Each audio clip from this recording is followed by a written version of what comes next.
राजनाथ सिंह ने भरे मन से कहा कि जैसे डायनासोर गायब हो गया उसी प्रकार जो है इंडिया गठबंधन और कांग्रेस भी एक दिन गायब हो जाए। जैसे सारे धरती से डायनासोर लुप्त हो गया है, वैसे ही भारत की राजनीति से कांग्रेस भी लुप्त हो गई। आगे सिर्फ और सिर्फ भारतीय जनता पार्टी रहेगी, विपक्ष पूरी तरह खत्म होने के कगार पर, और कांग्रेस का पूरी तरह सफाया होना तय है। कांग्रेस के अपने काम काज के चलते देखिए अभी देश में जो है लोकसभा चुनाव की धूम है और वैसे में इस बार जो है एनडीए जो है 400 के पार आने का दावा कर रहा है और विपक्ष जो है इंडिया गठबंधन जो है महंगाई और बेरोजगारी को लेकर लगातार हमला हो रहा है। आज राजनाथ सिंह का प्रोग्राम सुपौल में था।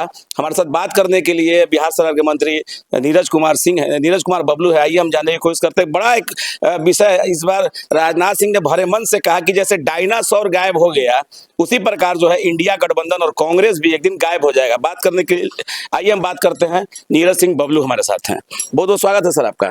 जी धन्यवाद। आज भरे मन से उन्होंने कहा कि डायनासोर के तरह जो है कांग्रेस गायब हो जाएगा।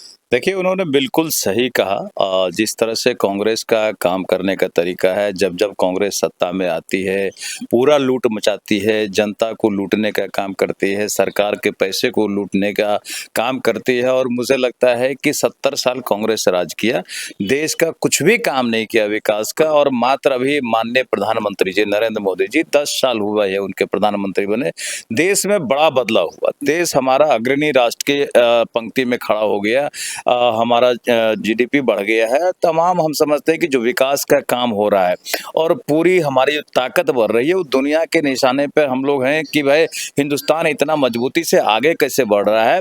और कोई क्षेत्र ऐसा नहीं बचा है कि जहां संपूर्ण विकास का काम नहीं हो रहा है, चाहे वो सड़क का मामला हो, रेल का मामला हो, हवाई मार्ग हो, स्कूल हो, अस्पताल हो, स्वास्थ्य का क्षेत्र हो, हर क्षेत्र में बड़े पैमाने पे काम हो रहा है और लोगों में जबरदस्त उत्साह का माहौल है। विकास के काम के साथ साथ जिस तरह से देश में हम समझते हैं कि धर्म की रक्षा करने का भी काम किया, सनातनी का जो दिल का भावना था कि प्रभु श्री राम का मंदिर बने, करोड़ों लोगों की भावना के अनुरूप भगवान श्री राम का मंदिर बनाया गया। तो इन तमाम कामों से पूरे देश में उत्साह का माहौल है और ऐसा प्रतीत होता है कि इस बार 400 के पार होना तय कर लिया है, लोगों ने अपना मन बना लिया है और कांग्रेस का पूरी तरह सफाया होना तय है कांग्रेस के अपने काम काज के चलते। तो इसीलिए माननीय हमारे आदरणीय रक्षा मंत्री जी ने बिल्कुल सही कहा कि जिस तरह से डायनासोर विलुप्त हो गया है उसी तरह धीरे धीरे कांग्रेस विलुप्त हो जाएगा और भारतीय जनता पार्टी दुनिया की सबसे बड़ी पार्टी तो हो ही गई है, आगे सिर्फ और सिर्फ भारतीय जनता पार्टी रहेगी, विपक्ष पूरी तरह खत्म होने के कगार पर।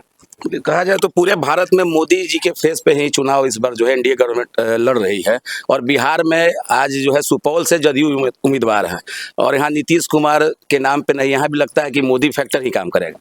देखिए आज के डेट में दुनिया के सबसे पॉपुलर लीडर हमारे माननीय प्रधानमंत्री आदरणीय नरेंद्र मोदी जी और हमारे वो एनडीए के नेता हैं।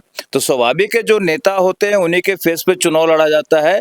तो आज उनके नाम पर जबरदस्त उत्साह का माहौल है और देश ही नहीं पूरा दुनिया में उनका चर्चा रहता है। जहां भी दुनिया के किसी दूसरे देश में जाते हैं तो आप देखते हैं कि वहां भी भीड़ लगा रहता है, वहां भी काफी उनको सुनने वाले का देखने वाले का भीड़ लग जाता है। यहाँ बगल में नेपाल का बॉर्डर है, हम लोग अभी थोड़े दिन पहले यहाँ फॉरबिसगंज के अररिया में माननीय प्रधानमंत्री जी का कार्यक्रम होता है, वहाँ बड़ी संख्या में नेपाल के लोग उनको सुनने के लिए आए थे। तो जहां भी जाते हैं बड़ा उत्साह से लोग वहां पहुंचते हैं उनको सुनने के लिए, उनको देखने के लिए। जिस तरह से उनका काम काज का स्टाइल है, जिस तरह से देश को आगे बढ़ा रहे हैं, तो लोगों में जबरदस्त उत्साह का माहौल। देश में बेरोजगारी एक बड़ा प्रश्न है और महंगाई, मानते हैं कि नहीं आप? देखिए देश में कहीं बेरोजगारी नहीं है, देश में रोजगार की कमी नहीं है, सबको सरकारी नौकरी नहीं मिल सकती है। लेकिन जब से माननीय प्रधानमंत्री जी हुए हैं, आए हैं और तब से अब देखिए कि देश कैसे आगे बढ़ रहा है। देश के साथ साथ हर समाज का, हर वर्ग का विकास हो रहा है, उत्थान हो रहा है। इसका सबसे बड़ा उदाहरण हम आपको बता सकते हैं कि अगर आप कहीं गाँव में चले जाए तो पहले गाँव में गिना चुना 4 चक्का होता था, कुछ एक घर में मोटरसाइकिल होता था। और अगर आप दलितों की बस्ती में, महादलितों की बस्ती में जाएंगे तो वहाँ मोटरसाइकिल नहीं, किसी घर में साइकिल दिखता था। अगर आप अभी किसी दलित बस्ती में भी जाएंगे तो मुझे लगता है कि 80% घर में मोटरसाइकिल मिलेगा।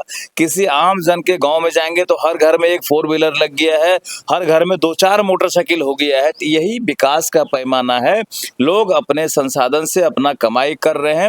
जो देश में एक माहौल है तो उसके वजह से लोग अपना कमाई कर रहे हैं, आगे बढ़ रहे हैं, विकास का काम में लगे हुए हैं, लोगों को रोजगार मिल रहा है, नौकरी मिल रहा है तो गरीबी कहाँ? गरीबी तो ठीक है, जो काम नहीं कर पा रहे हैं उनके लिए हो सकती है, लेकिन जो काम करने की इच्छा रखता है, जो काम करने में विश्वास रखता है, मुझे नहीं लगता कि काम की कमी है। दिलेश्वर कामत जी के विपक्ष में जो राजद के उम्मीदवार हैं, उनका कहना है उम्र और कहीं काम को लेकर सवाल उठा रहे हैं।